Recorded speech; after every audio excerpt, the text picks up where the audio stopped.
Okay, so welcome everybody. I've got Callum here, Dr. Spork, back once again to go through another ancient tome of fantasy miniatures. Now, I believe this is the last one they ever published, and it was released in 2002. So good to have you back again, Dr. Spork. Callum? Yeah, no, thank you for having me, Josh. Always a pleasure. So yeah, this is a bit different to the previous ones. So last time we were looking at the Golden Demon entries from 1990, but now we have to let our vision go all wibbly wobbly and fast forward through time to the next and, as you say, final installment of the Fantasy Miniatures books. So as I'm sure you're disappointed to hear, we have sped straight through the 90s to the distant future of 2002. Games Day and Golden Demon are now huge events held every year at the Birmingham Indoor Arena with thousands of entries, including a much younger version of me that could probably be found running around the venue terrorizing any members of the White Dwarf staff that he could find, including a brief but memorable encounter with friend of the channel, A.D. Wood. Oh, nice. But the good news is that this book is not restricted to 2002. It covers winners and entries going back to about the mid-90s. We'll talk about what I think is the oldest model in this book later on. But for now, let's see what this has to show, eh? So it begins with a section on Warhammer 40k, but the first two models in this section that I'd like to talk about are not 28mm models. I'm going to start small with Sebastian Brunelli. Right, okay, there's another thing, just to let everyone know, this covers more than just the UK. So there's going to be a lot of very badly pronounced names in this, so I apologize. Glad you're doing that, mate. For the rest of it. So let's start, as I mean to go on, with Sebastian Brunelli, maybe, is his impeccable epic Carnifex. For the size of the model, the paint job is amazing, and is some lovely little subtle conversion work. He's added a tongue and a slightly suggestive spike.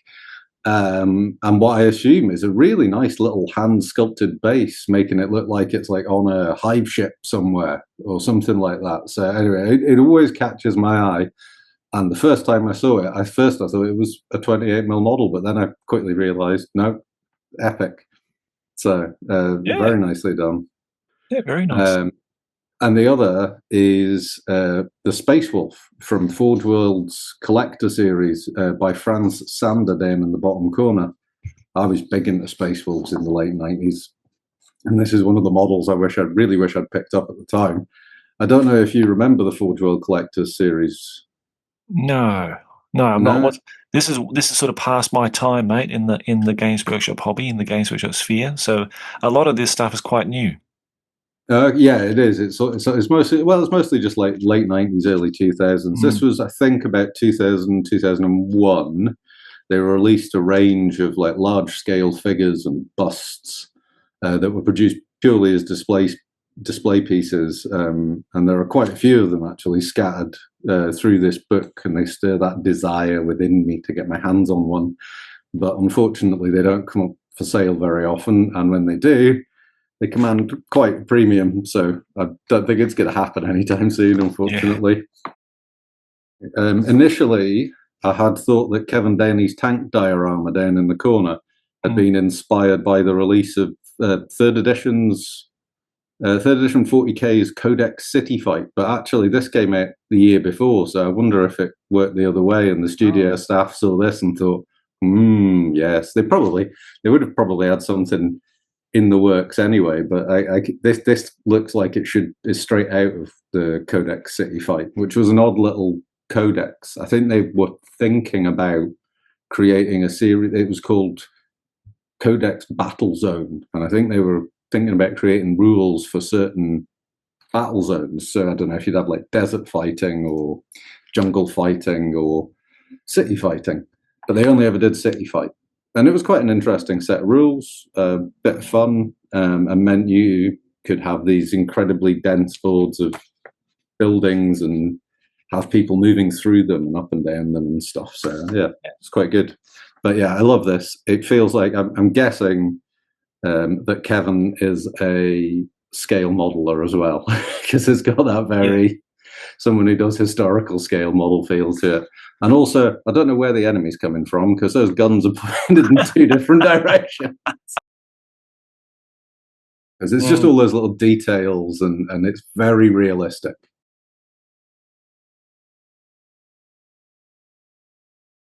And I'm pleased to see that there is still a bit of silliness creeping through in 2000, well, in the late 90s and early 2000s, courtesy of Javier Soravia Arande's conversion work to create the truly ludicrous power claws on that Chaos Terminator Lord in the top right-hand corner.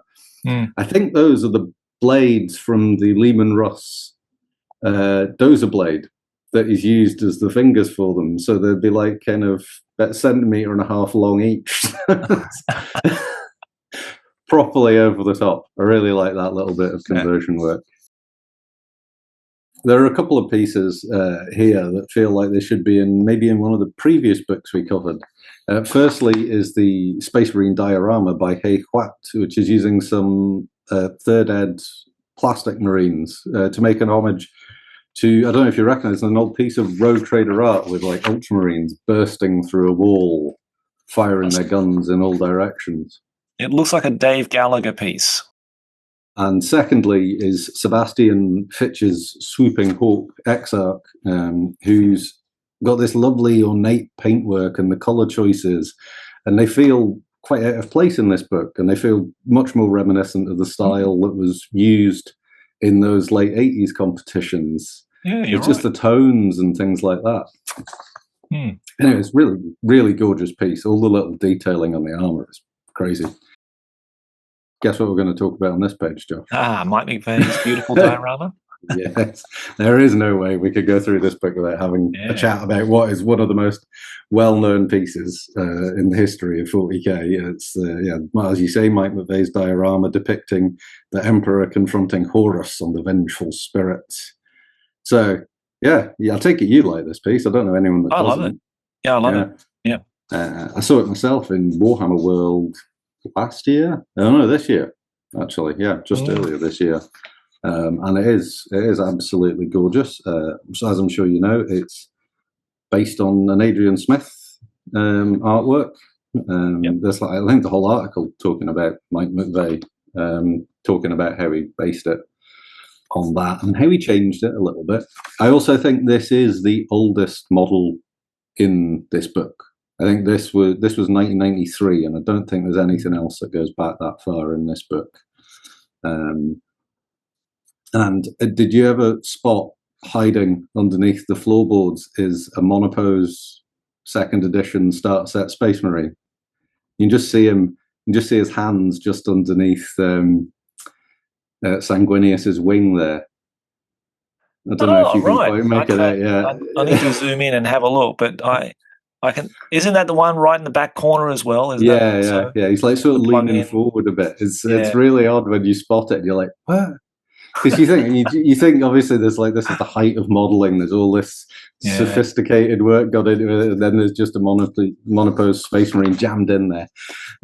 Beautifully painted, though, I might add. Yeah. So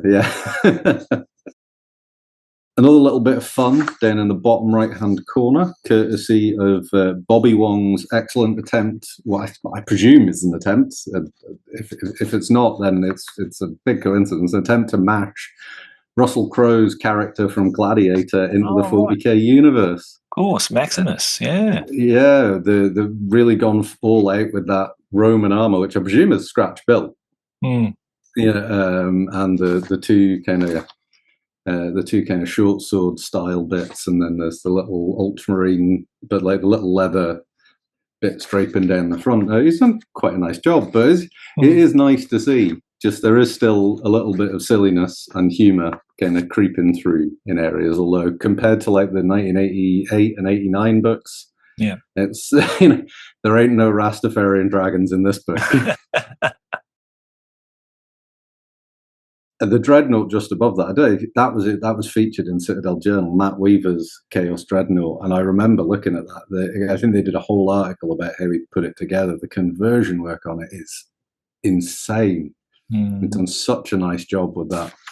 That's a fellow Aussie as well, I think, looking at the flag. Yeah. I'm pretty sure Matt Weaver worked on the Australian White Dwarf magazine too.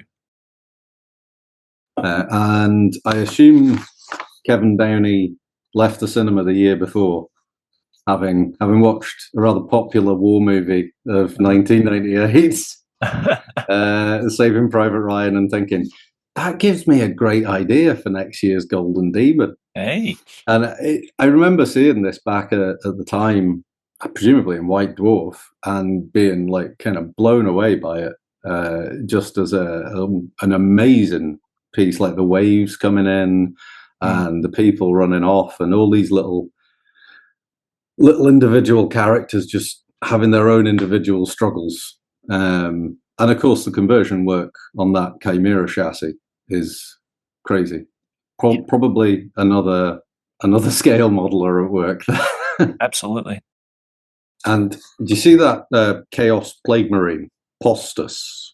The level of conversion work, and what I assume is just a lot of hand sculpting on that by Jérémy Bonamont, is amazing, because I'm pretty sure that is it's Inquisitor scale, so it's 56 millimeter.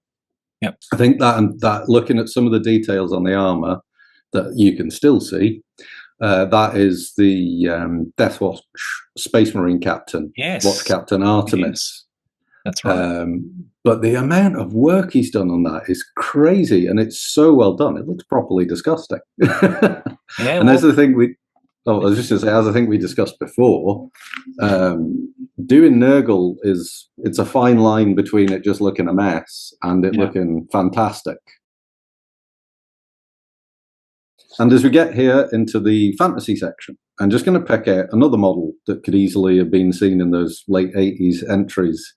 It's Adrian Wink's Minotaur, which with its kind of grimy John Blanche style of paintwork, and it's those little mushrooms and bits of moss on the base that they remind me so much of those older models that were in the previous books. That was how they were basing things there. And just the style of paintwork, and also it does just look fantastic. That back banner is wonderful. But yeah, it is interesting to see that there is still that same style being used a decade later and being featured in this book. The real eye catcher on this page is a much more flamboyant diorama by Sebastian Marchal. All of these different groups converging on a glowing chest with a big red X on it. But I love all the thought and the detail and the visual storytelling that's been put into it. All the different groups are consulting their own maps, with their own big red X drawn on every map as well. And they're all approaching from their own individual directions. You've got the humans coming in from the surface, the dwarfs coming in from a mine, the Skaven coming in from the bottom, and the undead coming in from a sewer.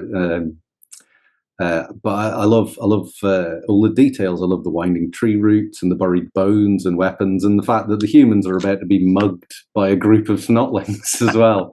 There's just lots of details in there. It's a really fun piece to look at for a while, and it's one of the beautiful things about so many of the stuff in these books is that you could just look at it and find more and more and more and more. Okay, so I'm going to pick 3 entries over the next few pages that I love purely for how well their poses have been engineered. There's some really great work in this. And we're going to start off with Joe Hill's depiction of a goblin fanatic taking out an Empire standard bearer. So I'm not sure if he's drilled a pin up through the leg or if he's just sculpted the leg over some reinforcement. But however it's been done, it's the energy of that pose that really sells that model.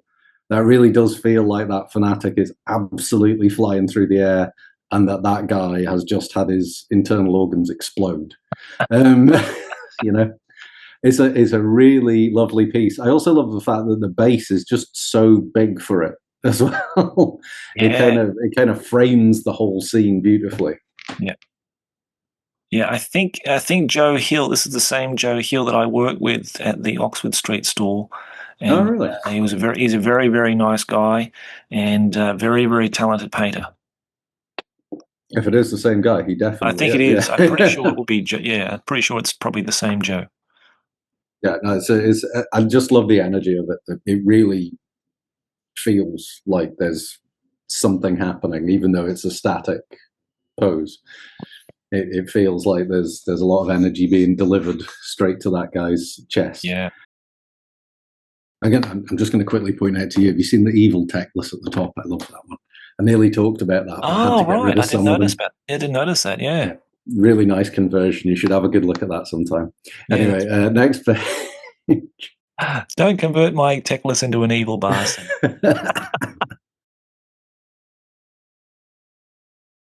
The next one I'd like to pick out is less dynamic, but no less clever in its execution. Christian Blair's magic carpet riding character from Araby is supported on just a few wispy little blades of grass, but one of those blades does look a little bit thicker, and I suspect might be hiding something like a paper clip, which is probably drilled straight up into the foot, because that's a metal model as Yeah. well. So it's a hefty model, so just engineering that in itself is quite elegantly done. So I really like that. I remember seeing that back at the time and going, "Ooh, that's clever." So I like these kind of clever ways that they I said clever too much now. I like their ingenuity. Yeah. You thought I was going to talk about that one with the sea dragon, didn't you? But That's actually, pretty good too, actually. I'm looking at that now. It is pretty good. Striking.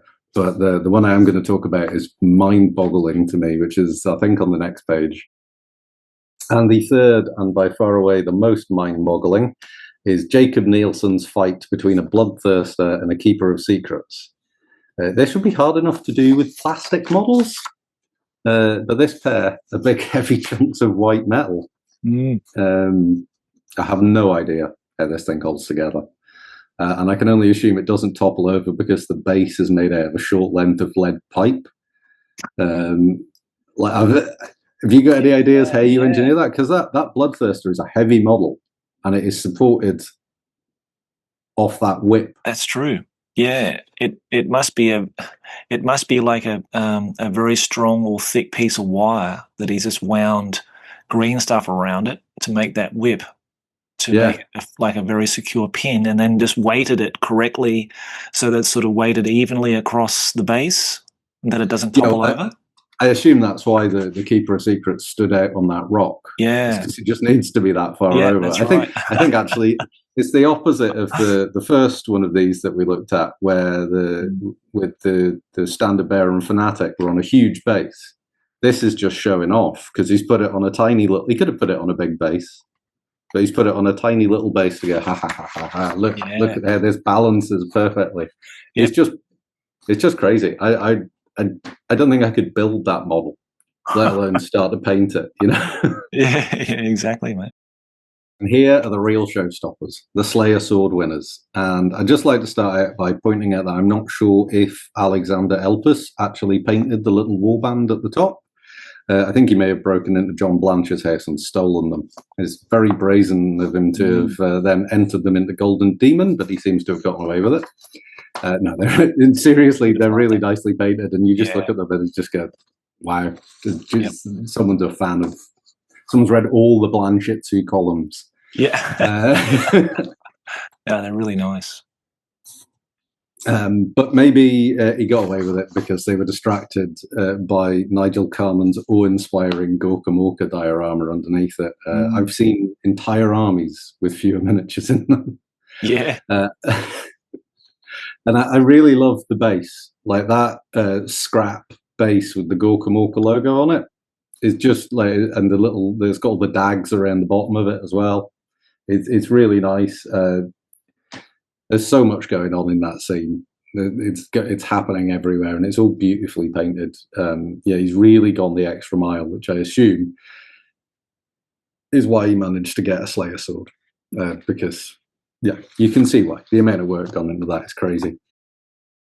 And I'd like to finish with Matt Park's Chariot Race diorama. This is one I remember seeing, presumably in White Dwarf, but I may also have actually seen it at Games Day, because I'm pretty sure I was there that year. And there is so much to love about it, and not least the idea of just all these races managing to get together and organising a chariot race. It's a kind of fabrication similar to Blood Bowl. You know, how would the Wood Elves and the Goblins agree, yes, we'll have a chariot race, that seems fine, without just descending into killing each other. But there's also a really fantastic use of models, because there isn't actually a lot of conversion work. Other than the scenery, which is really nicely done, most of the models are as they came out of their blister. I mean, there's a fanatic up there about to hit a gong, so he's removed the ball and chain and given him like a stick to hit the gong with. Yeah. But most of the other models are pretty much just as they come, but they've been really excellently selected to fit the scene. So, and I think that in itself is a bit of a skill. But yeah, this really memorable one to me. I love it. It's nicely done. Yeah. And there's so much more in this book, but as we just don't have time to go through it all. This is actually one of the easier books to get hold of. So if you're into this sort of thing, try and get hold of it and have a look through yourself. There's loads of great stuff.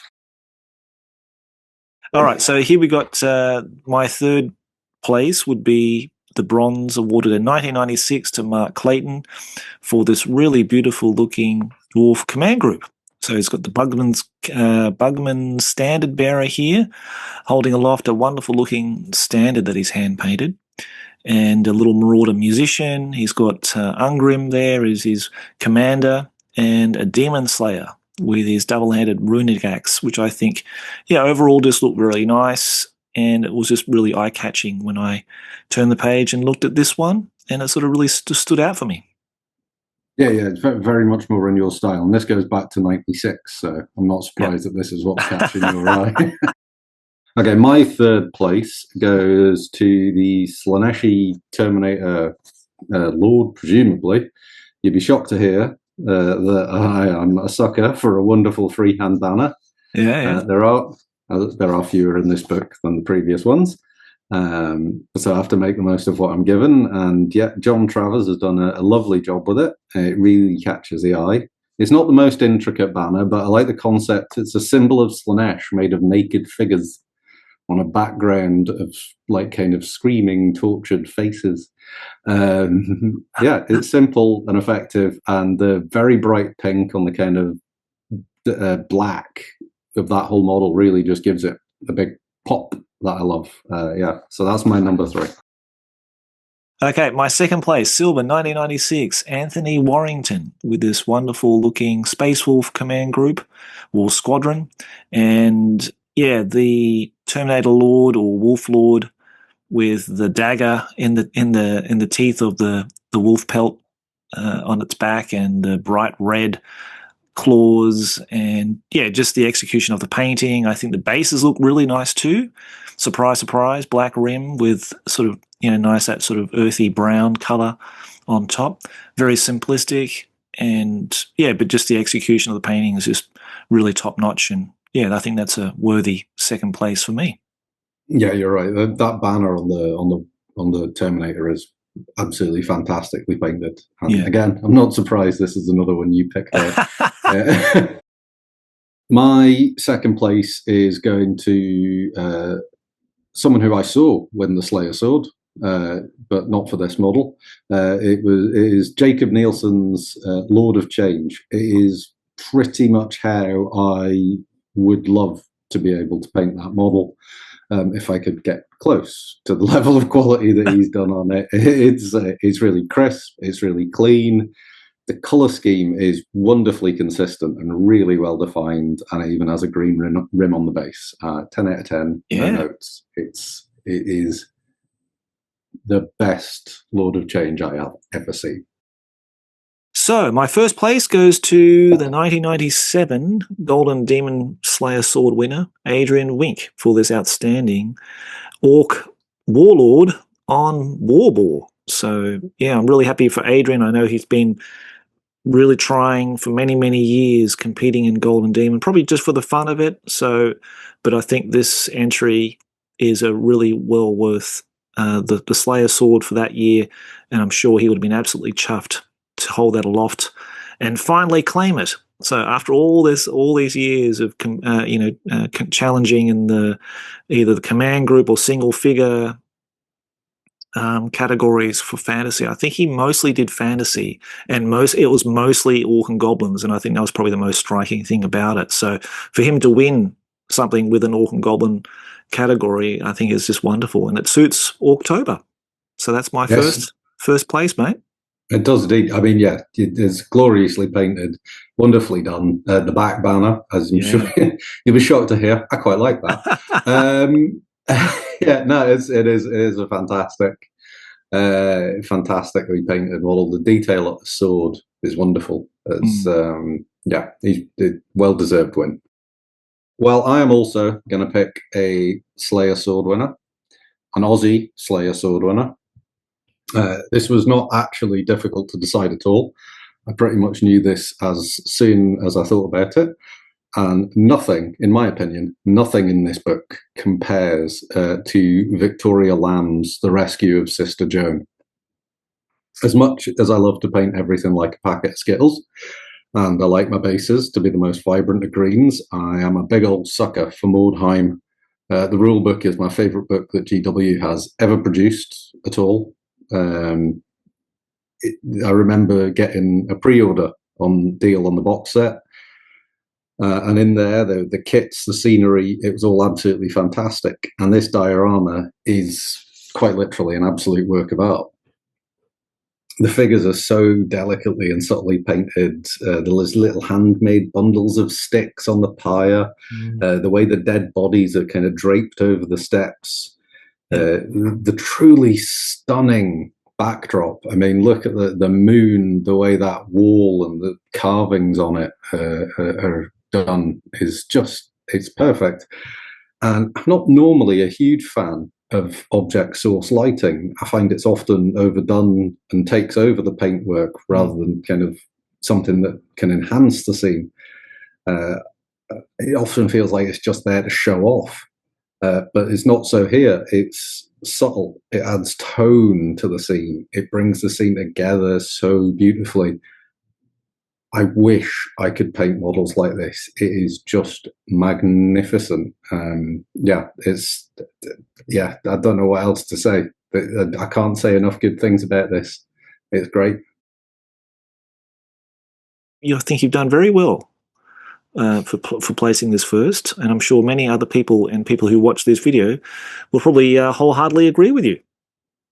Yeah, no, there's so many nice models in this, but to me, this always is just a step above everything else in this book. There's so many beautiful models that are amazing, but this is just, it's up there. So yeah, thank you, Josh. I've had great fun doing these.